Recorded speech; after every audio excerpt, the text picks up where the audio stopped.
So as the smoke clears in the 051 Rilla situation, we've learned a lot more. We also have speculation too.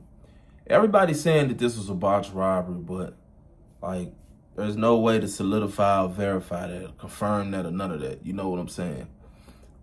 We did have a video come out, and in that video, Rilla basically robbed 051 Kimon and basically put him out. Now, let me break this down for those of y'all that are not familiar with the old Chicago. The Chicago that had structure. The Chicago where you couldn't just run around and just do any fucking thing you wanted. You couldn't run around and do stuff that was going to basically hinder the whole organization. Like, you couldn't make decisions like that. And if you did make decisions like that, you got violated. You know, back in the day, the guys do some messed up shit. You send them you send a blitz, you get him a pumpkin head. You feel what I'm saying? He might get sanctioned, boom, you live to fight another day. Unless you just keep doing bogus shit or you commit treason or something like that, which is punishable by death. Like, niggas will send a violation and you got your shit together. Now, it's like, there is no such thing as violating nobody. Period. And I said all that to say this. I don't even feel like Rilla was all the way in the wrong. I feel like he was wrong by pulling that gun, but these shorties be doing crazy shit, and then they don't understand how the decisions that they make affect the whole. So that's why I understand where he was coming from. Especially if you had did some shit that got me shot 10 times or 13 times or however many times he said. Motherfucker need to check you. I damn near checked out. You see what I'm saying? And what I think he was talking about how Kimon gets on the internet and he taunts people and he brags about shit that 051 has allegedly done. And I don't think Kimon is doing none of that shit. So when niggas come to do what they coming to do, we ain't worried about Kimon like doing nothing like behind this shit. You know what I'm saying? You just like on some mascot shit. That's what type of situation it seemed like to me. And by you doing that, you basically putting motherfuckers' life in jeopardy. So how you gonna put a life in jeopardy over here, then you ain't gonna really slide or do nothing over here? You know what I'm saying? Like, what's the point of you being a part of this? Are you bringing any money to the table? Are you doing, no, you just a shorty. So I understand what it was there may have been a violation needed, but at the same time, pulling that gun was crazy. But I'm going to tell you like this. I feel like where the separation comes in a lot of these sets is like, first of all, you have people, and this is within any organization, you have people that don't like each other. You know what I'm saying? For one reason or the other, you may just have people that just don't like each other. But then you have people that think that they bigger than the program. And they don't really understand, what this shit about. And they might be somebody family. That's why certain shit could get passed.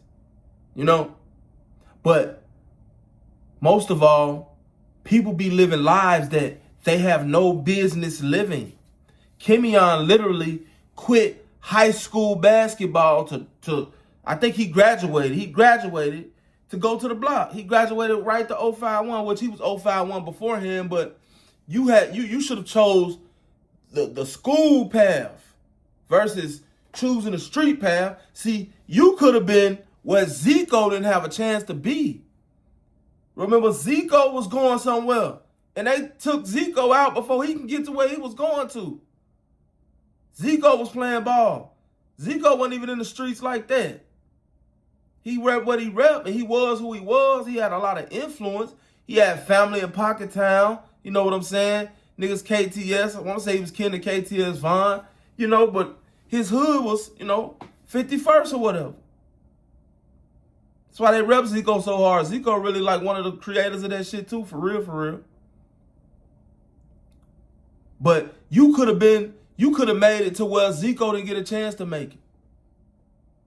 What you do, you chose the streets. And for what? For niggas to go on you? Because you didn't come up like them.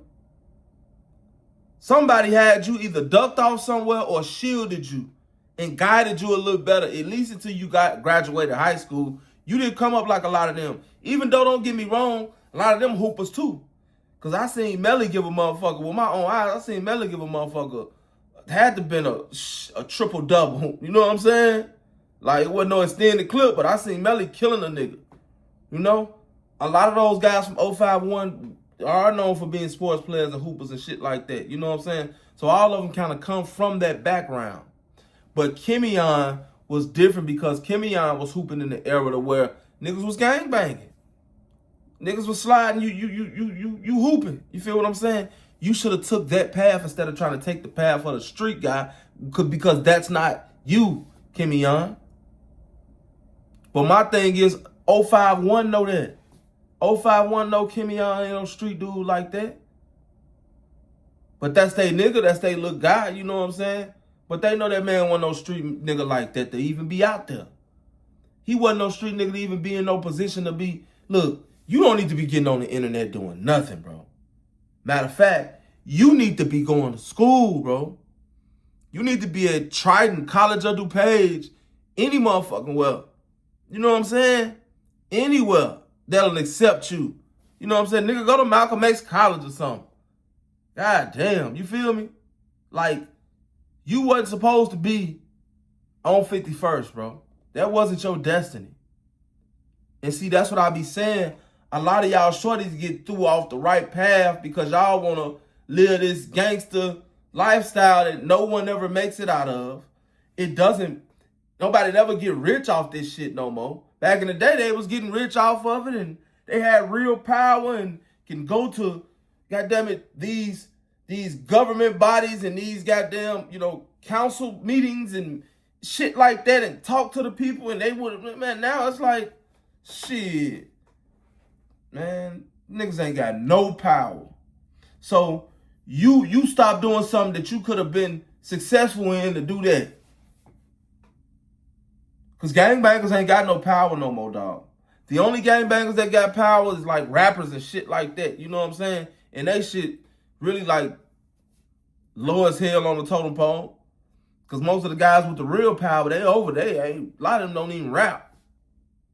Most of them don't even rap. So it's like, I hate the fact that Kimon chose to do that, and I hate the fact that niggas chose to allow him to do that. Because back in the day, it would have never been none of that, man. We'd have seen that in Kimon, and we'd have been like, Kimon, bro, the streets ain't for you. You still 051, but you finna take 051 to the NBA, bro. You finna take 051 to the broadcast news, bro. You finna take 051 somewhere 051 ain't never been and probably will never go without you, little bro. You know what I'm saying? Like, I hate that they let that happen to that man because that man is clearly not a street guy. He's clearly not a street guy. You know? Even though I'm saying two niggas with guns, you got it. Whatever y'all got, whatever y'all saying, y'all understand. You right. I don't give a fuck what it is. You right. You got the ups on me. You right. Might have to deal with, ain't no might too. You got to deal with whatever happened after that. Should have never let me off that porch, P. You know what I'm saying? Type shit. But at the end of the day, like I said, I feel like that was excessive. But like, Kimon should have never been in that position, man. Should have never been in that position. He should have never chose to be a street nigga. Y'all should have never let him be a street nigga. Real talk. The shit he was doing, he definitely deserved a violation. And then I don't want to speculate because I don't really know, but I heard they was into it with some niggas from 757, or Rilla had got into it with a nigga from 757. 757 goon. And they saying Kimon picked his side. I don't know how true that is, but basically, moral of the story is, man, be yourself. Stop being fucking followers. Real talk. It's your boy. I'm out.